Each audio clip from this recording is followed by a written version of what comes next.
Can you tell the difference between this lens and this lens? What's different? So in this video, we're gonna go over the 10 to 18 millimeter lens EFS and the lens that I'm using currently, which is my daily driver for most things, which is the Canon 16 to 35 mil. Let's see some comparison between the two. I've been using this one for a while. Maybe I wanna go to this guy here. Who knows? Let's figure it out.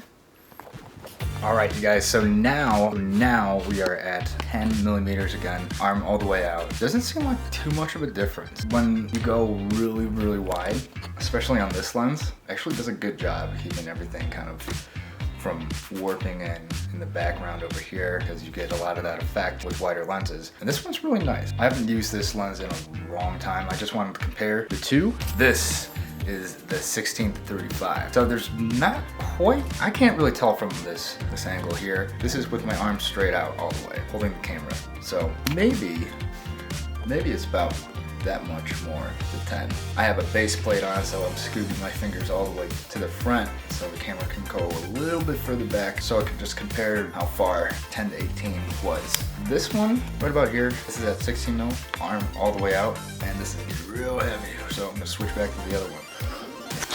All right, so that's one comparison between the 10 to 18 versus the 16 to 35. Another thing, as you can tell, and I'm gonna pull this up, this phone here, so you can see, the f-stop on this lens here only goes up to 4.5.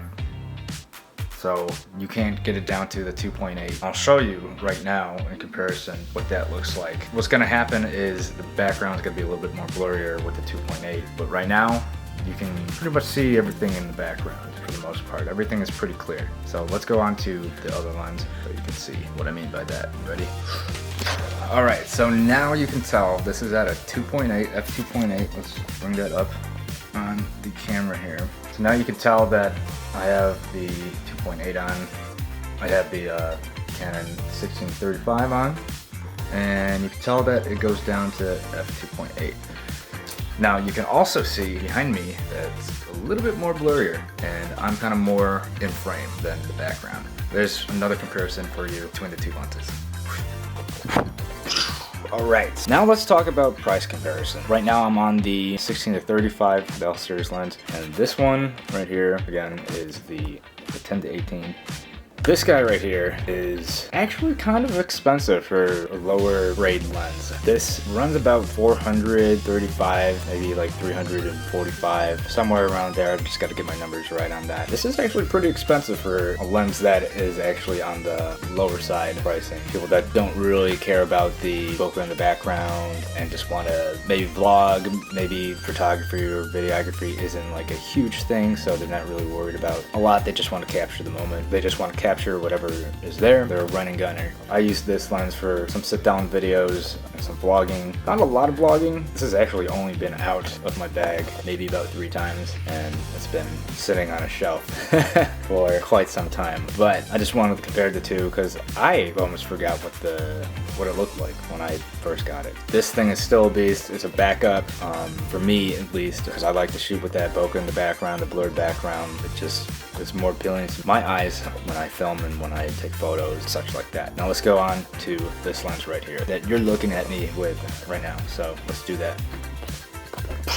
All right, so now we have the 16 to 35 in hand. This is the first lens that came out for the L Series lens for the 16 to 35. So this is an old guy right here. This is a very old lens. It does the job for me. Price point on this guy is roughly about 600 bucks still to this day. You pay $200 more and you get a nice used L Series lens. Make sure that if you are buying a used lens that the glass isn't destroyed completely. So this one doesn't have any, and I got really lucky with purchasing this lens. I think it was last year or 2 years ago. I keep a filter on, a UV filter on, just so I don't get any scratches on the lens, because you can scratch the glass on the UV lens and you can replace it for like 50 bucks. But it's kind of hard to replace the glass on the lens. You have to get it shipped out, and it's just a giant pain in the butt. I would suggest, side note here, to get a UV filter for your lenses, all your lenses, because I even have one on this cheapo lens right here on the 10 to 18. I like to keep the glass clean from scratches. That's a good thing. Price point.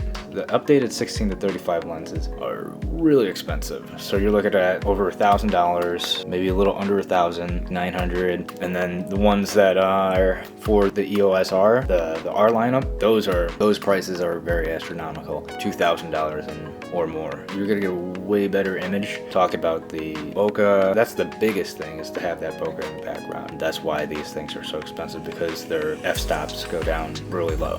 You are capable to shoot in low light a lot easier versus a lens that's about 300, 400 bucks, where you have to crank your ISO, you have to crank your shutter speed, such like that. It all just depends on what you do for photography or videography. So in my opinion, between the two lenses is that go with what you need the lens for. So if you're doing just sit down videos and you got a lot of light and you don't really care about the bokeh in the background, go ahead and get something that's like the 10 to 18. A nice wide lens, you can still zoom in. You are basically just able to get your image, get what you want in the film, get the point across. Or if you want to be a little bit more creative, have a little bit more blur in the background, this is a lens to go for that, which is the 16 to 35. And I didn't mention until now that this lens, the specific lens, doesn't have image stabilization. The 10 to 18 does. There's a kicker with the 10 to 18 versus the first version of the 16 to 35. Leave the second version and up with the L Series 16 to 35, they have image stabilization on it. But if that's not a big deal and you know how to smooth footage out in post, or you have a camera with image body stabilization on it, then you don't really have to worry about it. In my opinion, at the end of the day, it's all up to you. I'm gonna stick with my 16 to 35. This thing is amazing and I love it. It's all up to your own personal preference. Hope you guys enjoyed this video, got something from it, and if you have any questions, leave a comment in the comment section down below. And if you like this video, give it a thumbs up. Yeah, happy shooting, filming, capturing, whatever it is. I'm gonna peace out for now. Thanks for watching, and I'll see you guys in the next video. Peace.